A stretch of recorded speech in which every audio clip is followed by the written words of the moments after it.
The story of the goldfish, a creature now familiar in homes across the world, begins not in a small glass bowl, but in the slow-moving rivers and murky ponds of ancient China. Its ancestor is the wild carp of the genus Carassius, the Carassius auratus complex native to East Asia, a hardy and rather plain silvery gray fish. For centuries, these carp swam wild and unnoticed. However, nature occasionally produces anomalies.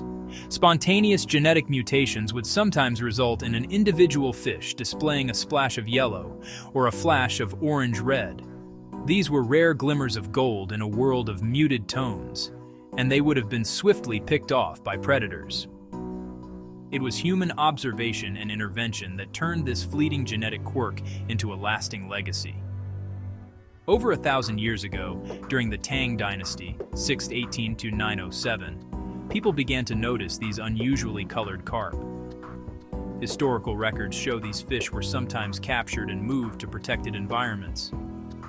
Buddhist monks, in an act of compassion known as fangsheng, or mercy release, would create ponds specifically to save animals. Those ponds became the first selective sanctuaries for the golden-hued carp, protecting them from predators and letting their genes persist. This was the first crucial step toward domestication. The fish were no longer subject to natural selection alone. The true domestication of the goldfish accelerated significantly during China's Song dynasty, 960 to 1279. While the Tang dynasty had begun the practice of keeping the fish, it was under the Song emperors that goldfish breeding became a sophisticated and fashionable pursuit among the aristocracy.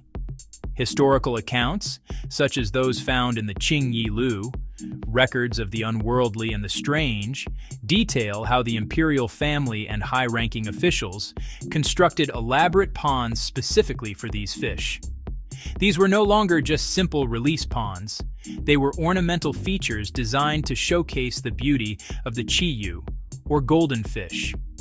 The fish were viewed from above, so early breeding efforts focused on intensifying their brilliant color, making them stand out against the dark water of the ponds. By the year 1162, as recorded by Zhejiang Provincial Archives, the Empress of the Southern Song dynasty had ordered the construction of a dedicated goldfish pond in the city of Hangzhou. This imperial patronage elevated the status of the goldfish immensely, transforming it from a curious novelty into a symbol of wealth, power, and refined taste. Owning and breeding these fish became a popular hobby among the scholar gentry class. They began to select for traits beyond simple color. Fish with more elaborate finnage or slightly different body shapes were prized and carefully bred. This period marks the transition from mere cultivation to active, selective breeding, with humans now consciously directing the physical development of the species for aesthetic purposes. During the subsequent Ming dynasty, 1368 to 1644, the practice of keeping goldfish moved from outdoor ponds to indoor containers. This shift was a pivotal moment in the history of goldfish breeding. When viewed from the side in a ceramic vessel or jar, different physical attributes became more apparent and desirable. The incredible diversity seen in goldfish today is the direct result of centuries of methodical and patient selective breeding. This process relies on identifying desirable, spontaneous mutations and carefully breeding the fish that exhibit them, reinforcing these traits over many generations. The very first trait selected for was, of course, the vibrant orange-red color. From there, breeders in China began to focus on body shape. The long, streamlined body of the ancestral carp was gradually bred into a shorter, deeper, more rounded form. This egg-shaped body is a hallmark of most fancy goldfish varieties, and was developed because it was considered more charming and less like a common food fish. One of the most significant developments was the mutation for a double, or paired, caudal tail fin. This trait, which likely appeared during the Ming dynasty, fundamentally changed the silhouette of the fish. Breeders meticulously selected for this feature, creating symmetrical, flowing tails that added to the fish's ornamental quality. From this initial double-tail mutation, countless variations were developed: the long, ribbon-like tail of the comet, the delicate fan-like tail of the fantail, the complete absence of a dorsal fin in varieties like the lionhead ranchu. Other mutations affected the head and eyes of the goldfish. The wen, a fleshy, raspberry-like growth on the head, is the defining characteristic of the oranda. The goldfish's journey beyond China began around the 16th century. Japan was its first international destination. According to Japanese historical records, such as the Kinka Shorin, the fish were introduced from China around 1502. The Japanese were immediately captivated by these living jewels, integrating them into landscape gardening traditions. Japanese breeders began to develop their own unique varieties. Chinese breeders often favored dramatic, even grotesque features. The Japanese aesthetic leaned toward subtlety, grace, and balance. They refined existing breeds, and they created new ones. The elegant Tosakan, the top view ranchu. Ranchu bred to be admired from above in a pond or bowl. Goldfish, keeping in Japan, known as kingyo, became deeply embedded in the culture. The fish were associated with summer, kingyo sukui, the paper scoop game at summer festivals.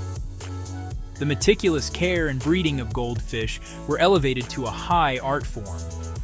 Breeders developed specific lineages with detailed pedigrees and standards passed down through generations.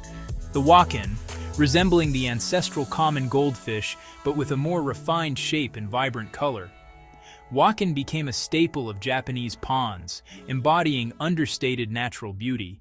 Beyond its biological journey, the goldfish holds a deep and enduring place in human culture, particularly in its native East Asia.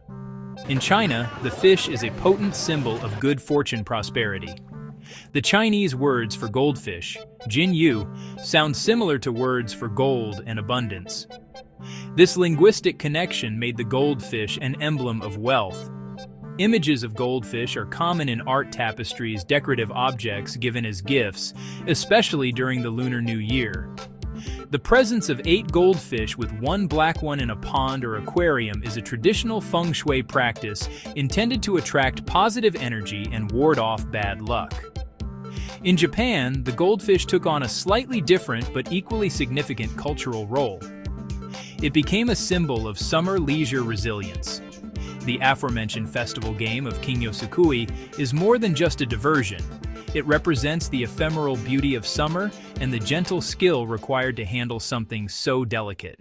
While cherished for its beauty and cultural symbolism, the goldfish has also made significant, if humble, contributions to the world of science. Its hardiness, widespread availability, and relatively simple nervous system have made it an ideal model organism for a variety of scientific investigations, particularly in the fields of neurology, vision, learning.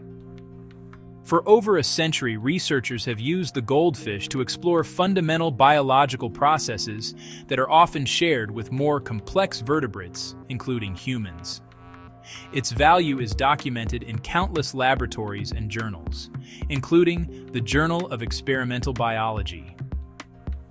One of the most well-studied areas is goldfish vision. Scientists have discovered that, unlike many mammals, goldfish have excellent color vision. In fact, they can see a broader spectrum of light than humans, including ultraviolet light. Studies at institutions such as Ben Gurion University of the Negev have helped reveal cellular and molecular mechanisms of color perception. The goldfish retina contains cone cells sensitive to red, green, blue, and ultraviolet, making it a powerful model for visual systems across species. The journey of the goldfish is a remarkable chronicle of nature, culture, human ingenuity. It began with a chance mutation in a wild carp, a flash of gold in murky water, ancient China. Preserved by acts of mercy, cultivated by emperors and scholars, the fish was transformed. Over a millennium, shaped by human hands and desires, body and fins sculpted by selective breeding. Exclusive Song Dynasty ponds became living treasures, a testament to nature's beauty. Its migration mirrored expanding trade and exchange of ideas. Traveling to Japan, absorbed into serene aesthetics, symbol of summer and tranquility. Reaching Europe, it caused a sensation, exotic luxury for the elite, then settled into ordinary homes. From a river anomaly to a global cultural and scientific fixture, still shining in ponds and aquariums worldwide.